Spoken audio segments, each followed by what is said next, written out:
In today's video, we're going to be looking at why you're not getting the cybersecurity job of your dreams, why you keep getting ghosted, and how you can fix that. Don't worry, buddy. You're doing fine. First things first is that we have to check and see if your resume looks like absolute dog shit. Don't worry, we are going to be a surgeon and take that hemorrhoid right out.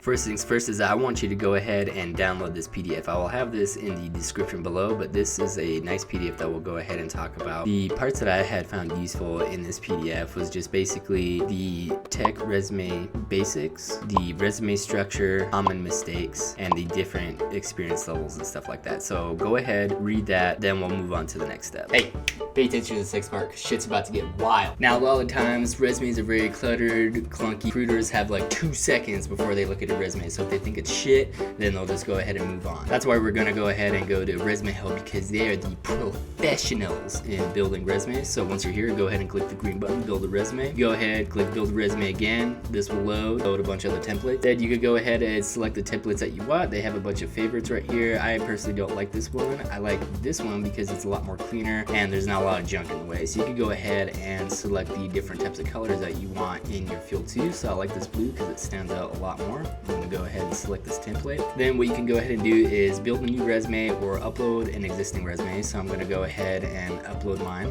And then once that is uploaded, you can go ahead and fill everything out here. Just go step by step with everything.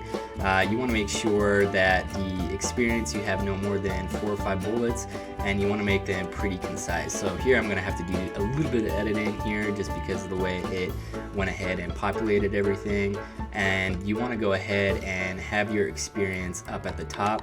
The skills, the education, and certificates like that will go below, because a lot of the times if you put those at the beginning of the resume, the recruiter is going to think that you're a new person and you don't really have a lot of experience. And so even if you don't have a lot of experience, that is okay. We can go ahead and clean things up real nicely with this. So once that is done, you can go ahead and create your resume look like a professional, and I'll show you what the end result looks like. Bada bing, bada boom. Look how squeaky clean this looks. Right up at the top, I just have my professional summary, and then right down below, I have the experience. This does it in a nice format. Notice I don't use more than 5 bullets in any one of these descriptions right here.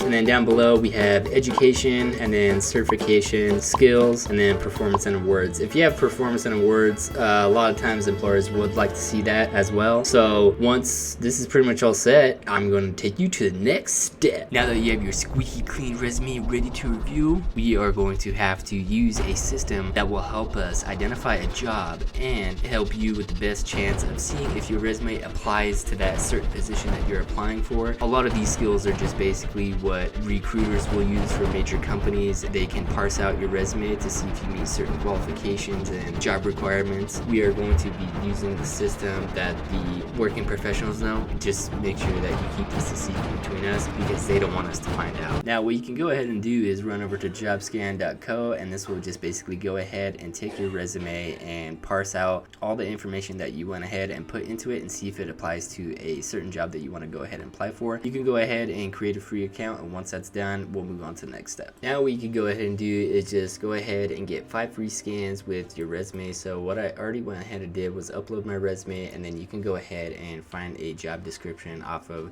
LinkedIn or Indeed or any of those other sites to go ahead and create the perfect job. And then once you have all that information set, you can just go ahead and click scan, and then this will go ahead and scan my resume to see what is wrong with it. And then over here on the left hand side, it shows a 25% match rate, which, you know, that is okay. If your resume does not match what your job description is, that is totally fine. This is what this tool is used for. So we can go ahead and check out some of the items that it has identified. So we see ATS tips, which is just adding the company name. I had that for whatever reason, it didn't parse it. The job title match, Senior Information Security Analyst.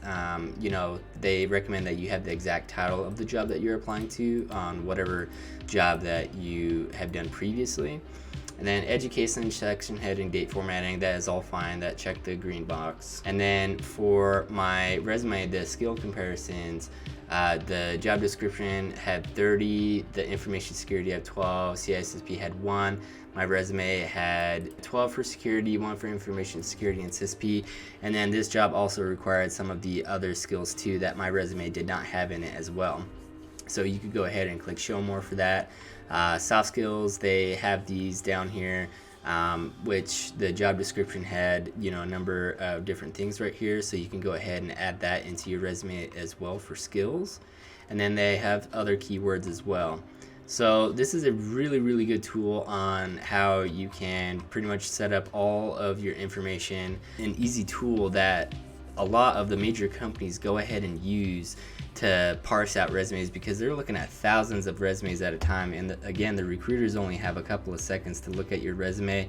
If they don't like what they see, then they just move on to the next candidate. But I use this tool a lot with a lot of the jobs that I go ahead and apply for to see if my resume matches, because this is the name of the game, guys. Like, companies are able to use this, so why can't we?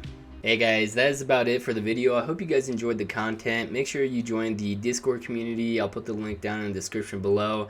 And if you guys are also looking to expand your skills and knowledge in cybersecurity, there is one tool that is heavily used, and that is called Splunk. So it is just a centralized logging mechanism that you could go ahead and collect a bunch of logs. I made a Udemy course that details everything for you. Super simple, super easy. And the one thing that I go ahead and do compared to the other teachers is actually give you all these searches that I had created depending upon, what security controls that you're trying to meet, which pretty similar to every framework that you go ahead and use. So make sure you guys go ahead and check that out, and I'll see y'all in the next video. Peace.